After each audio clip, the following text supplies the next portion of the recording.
తెలంగాణ భవన్లో BRS BC నేతలు సమావేశమయ్యారు. స్థానిక సంస్థల ఎన్నికల్లో బీసీలకు 42% రిజర్వేషన్ అమలు కోసం ఆగస్టు 6న ఢిల్లీలో ధర్నా చేయాలని కాంగ్రెస్ నిర్ణయం తీసుకుంది. ఈ నేపథ్యంలో తమ వైఖరిని బీఆర్ఎస్ బీసీ నేతలు ప్రకటించనున్నారు.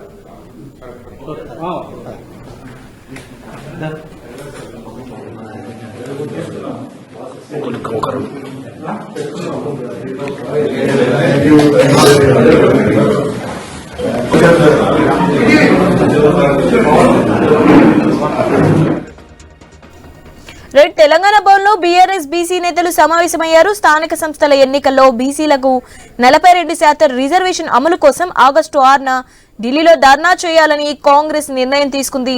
ఈ నేపథ్యంలో తమ వైఖరిని బీఆర్ఎస్ బీసీ నేతలు ప్రకటించనున్నారు.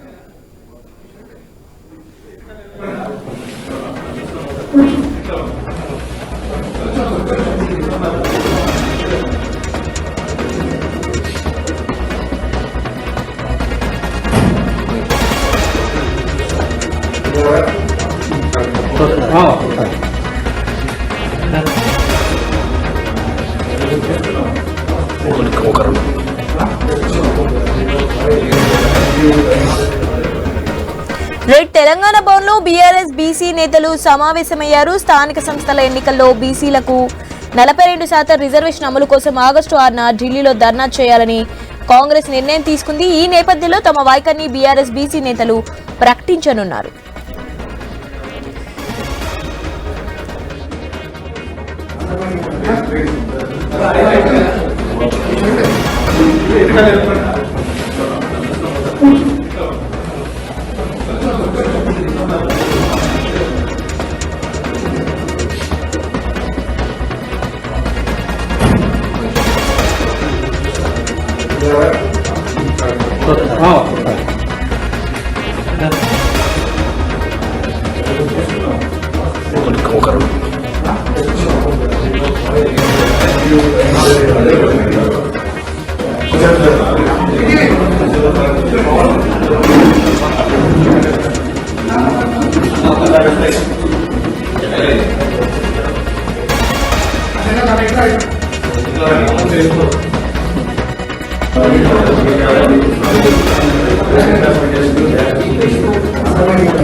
కలవబోతున్నాం.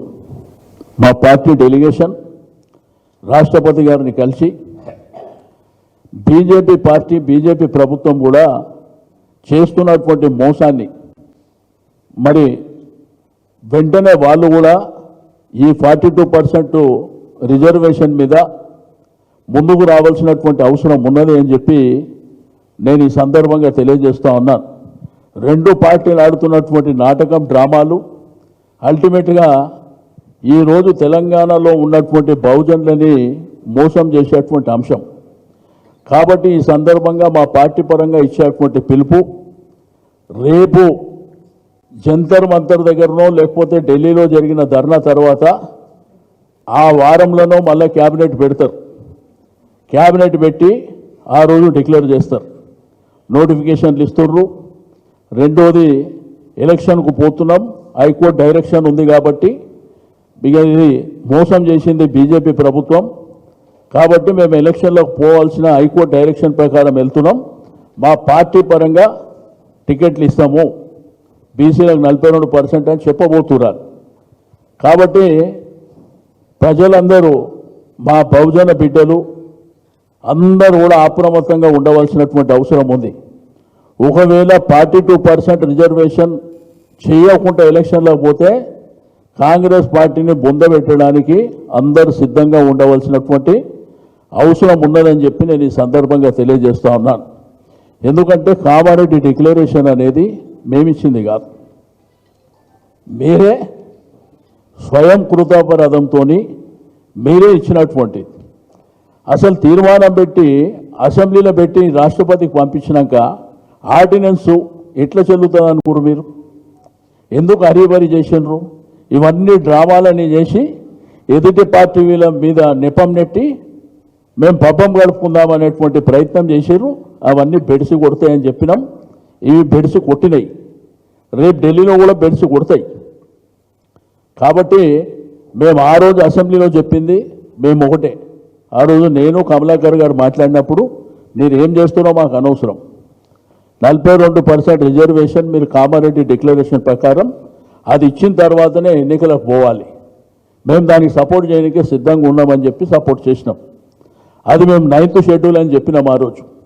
లేలే 9th షెడ్యూల్ కాదు, మేము చేస్తాం ఎట్లా అయినా అని చెప్పారు వాళ్ళే.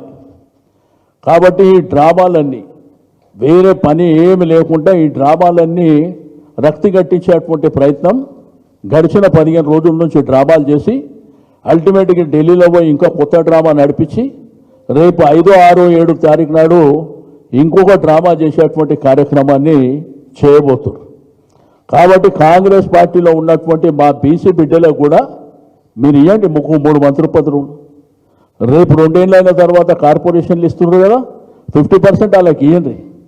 మేము ప్రధానమైనటువంటి డిమాండ్, ఎందుకంటే మీరు ఇచ్చిన మాట అది, మేము వాలంటరీగానో లేకపోతే ఒక రాజకీయ పార్టీగా మేము మీద ఒత్తిడి తెస్తలేము.